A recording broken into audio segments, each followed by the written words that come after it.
We're here to talk about Goat Piece and Ishira Goda, because we have chapter 1136, The Land That Awaits the Sun. Ooh, that's a fucking mouthful, and I see why, because this chapter was definitely waiting for this fucking sun. Of course, main cover art, we have the only child Yamato still going through the golden harvest, and is trying to, well, on volume 22 now, and it's called The Mysterious Beast. The Mysterious Base, deep in Udon, and it's like a who's base, I believe. This has to be who's base because it has his face mask and it's shaped like a saber-toothed tiger. So I'm assuming they're going into who's base and is going to figure out, why they're taking old boy over there who supposedly stole the sword. But as we get into it, we jump off because we see that we have our famous pirates and their celebration going on, and Luffy is eating moose meat, and he says it's way better than any type of dragon meat or dinosaur meat or whatnot. So, hey, he did have dragon when they went to Punk Hazard. Zoro cut the head off, and they ate the dragon. So I guess he has had dragon meat also, but he's eating moose meat now.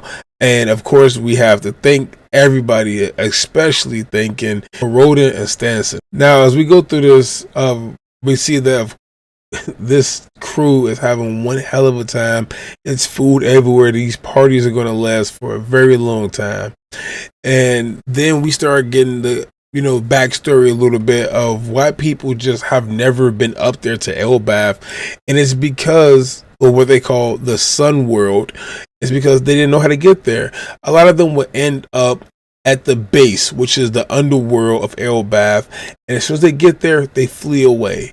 And we all know why they're fleeing away, because they have them giant beasts down there, dinosaurs, all that good stuff is there, and probably that's what Oars was, because Usopp starts talking about how Oars was 3 times the size of just any normal giant that's there present right now.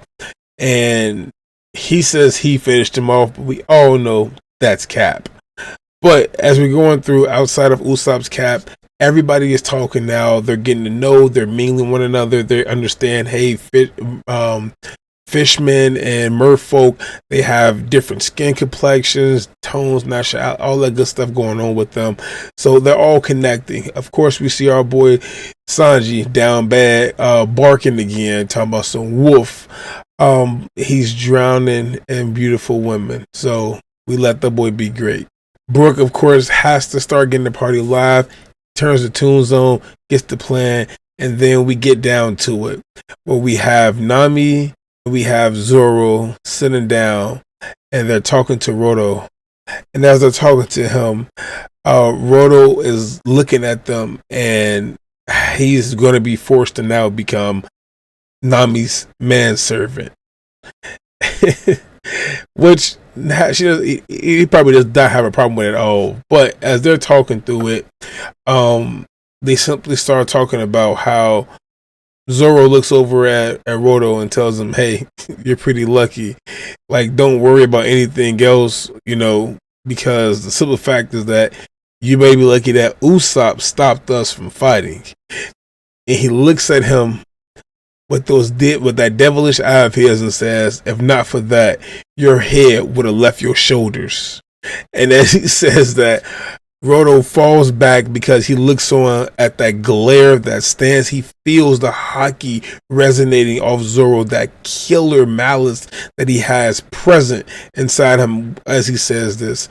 And of course, he knows that Zoro means business. As we go through, we get to talking a little bit more, and we keep hearing this phrase.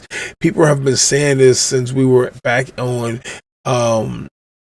back chapters and chapters and chapters ago in other countries and shit. This sun god person. Who is this sun god?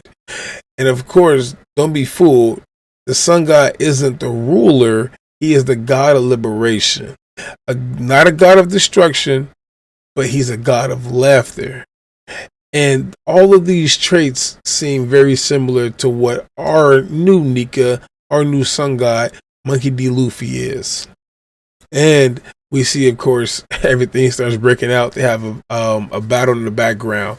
But as the giant is talking, and we get to talk a little bit more about it, we get to understand some more things. That Elbaf is home to, of course, the ancient text and religious text that they all know to be called the Harley. Harley is what they call everything that they have as the ancient written text. Now, as the Luffy is sitting there and he's looking on and eating all of this moose meat, the giant is looking on at him. And he's talking to him a little bit more. He says, according to the Harley, the world has twice been destroyed in the past. So we know that the world has been twice destroyed, which is probably why the sea levels have been rising up. It got destroyed before the sea level rose. It got destroyed before the sea level rose. But there's always a presence, a catch that's always there that is closely tied to it. And that is Nika, the sun god. The sun god is somebody who always appears and saves the world from disasters. The destroyer lays waste to all that oppose freedom and, of course, true identity of oneself. He appears when the world is about to undergo, of course, this giant transformation, as there have been before when the world is getting destroyed, which obviously could have been because of Im-sama. The great and mighty one always arrives, and as he comes, he liberates and saves the world. And Luffy remembers Bonnie was talking about this guy before, this sun god guy, and who he is. And Luffy just doesn't understand that he's connected very well, very much so, to the sun god in some form or fashion. And the Elbow Giants are sitting there like, come on now, Luffy, don't ruin it for us. Just know that the fun is happening, and you are very identical to Nika. So, with that being said, they even bring up Loki and how Loki and the late hero have a sense that, of course, resolves, or as they try to do, result in them becoming Nika perhaps, which is not the case at all. They just call themselves that.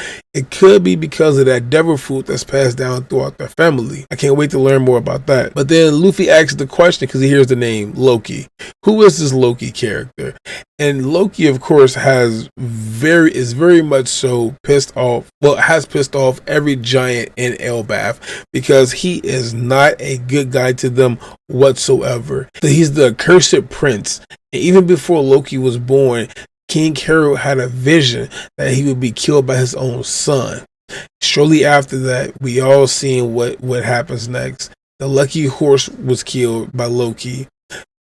And Loki, of course, got inside there and did his thing. At that same year of that horse, though, getting murdered, that was the same year that Lin, who we all know to call Big Mom, murdered Chief Jorol, the legendary warrior. And this country at that point went through a lot of disaster.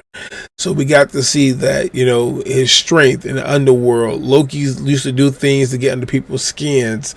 Even as a child, he would do these things, such as go down, beat up on the underworld animals, and then bring them up and let them loose on villages and just laugh and laugh and laugh because it was a prank to Loki.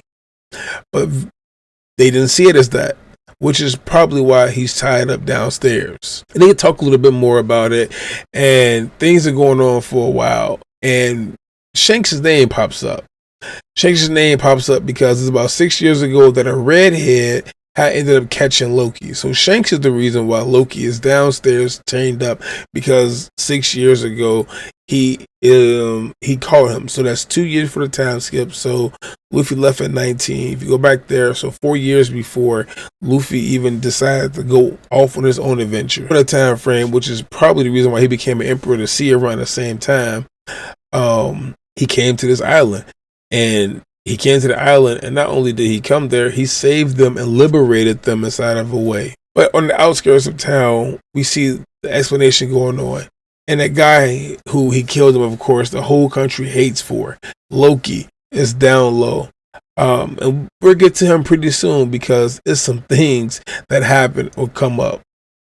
But before we even talk about anything, I like to see that I love seeing how Zoro and Luffy just has this wonderful connection at all times, and can always have this brotherly first captain, first mate vibe to them, even though it's not officially stated that he is the first mate or vice captain, vice admiral, but he was the first mate.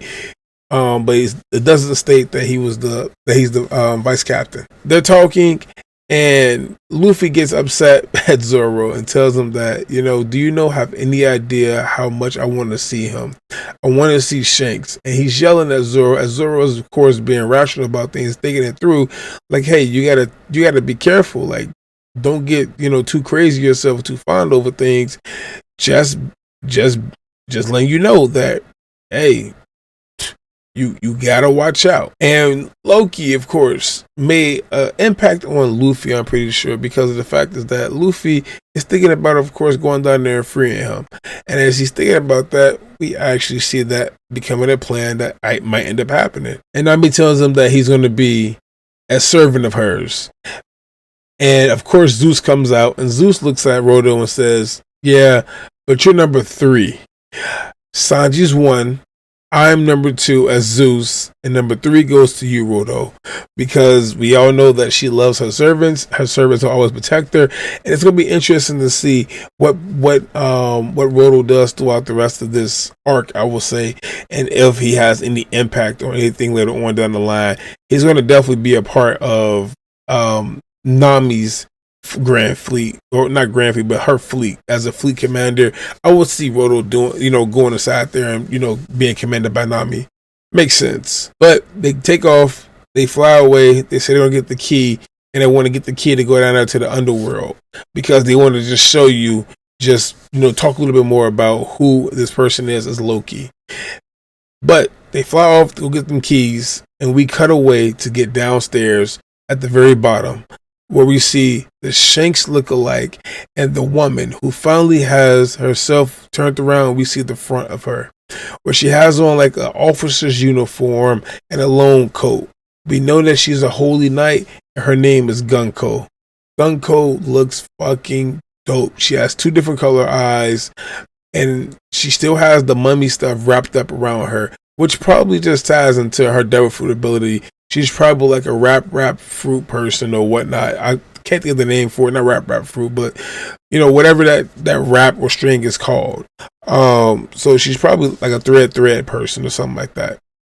But she's standing with the Shanks' doppelganger. The Shanks' look-alike. And we know that they're here because they want to invite Loki and free him so he can become a holy knight, which would be fucking amazing if that were to happen. I wouldn't like that actually, but it'd be something different. And simply Loki starts laughing. It's like, you must be out of your fucking mind, basically. Like, I would team up with you guys? Hell no. And he whistles over for this dog to come, one of the beasts. He says, go ahead, gobble both of them bastards up, basically. And as that beast locks eyes up on Gunko, he charges inside there, and Gunko uses her ability, whatever this rag fruit she has, to tie up and shoot him up inside the air, of course, tying up that puppy that came after her, and pretty much one shot in it. And of course, their fate is now sealed. You hurt somebody that Loki is fond of, one of his things. And the sad thing is this: you're going to get fucked up, because if Loki gets free, he's on your ass. And instead of, Loki looking on at this rage, he's going to go ahead and use it to bring the world to ruins. He won't join this Gunko and Shanks look-alike Hanks, but that just means that now the world, oh yeah, y'all in for it. And I'm super excited, right, that we ended up on that, because we get to see more of Loki, who is growing on to me as a character even more and more. I love seeing Loki. He might be one of my favorite characters inside the top 15, top 10, for sure. Definitely getting up there just off personality alone. Loki is a nice character. Every time he pops up on the scene in the panel, it's always a good thing. You laugh. He's the trickster. That's why. So you already know, like, this is going to be his gimmick, and I hope he does join the Straw Hats. Maybe, maybe not. I hope he doesn't join the Straw Hats, but I got a feeling he's going to be kind of like Yamato in the sense where he's going to be like their person of contact on the island when something big's going to pop off. But I can't wait to see it, especially with Gunko and his Hanks. They're going down there. The Straw Hats are going down low. Gonna see this. They're gonna run into each other. Let's see what happens. I'm really excited. And it's really kind of funny. I wonder why they wanted Loki to join them as a holy knight. It's very interesting to me. But I won't hold up too much more of your time. Of course, I'm wrapping up now. If you did enjoy this, or this chapter was one of those things where you had a question about, please go ahead and ask that question down low. I want to talk about this stuff. I love being involved inside of the communities, especially One Piece communities. Man, I could go on and on and on for days talking about it. Shout out to those who did watch the video all the way through. Make sure you guys hit the like button and subscribe button. Turn the notification bell on so you never miss a banger from myself, 16, or us combined together as a 1216 podcast. Whenever we're dropping stuff, stay true to yourself. This is 12 officially signing off.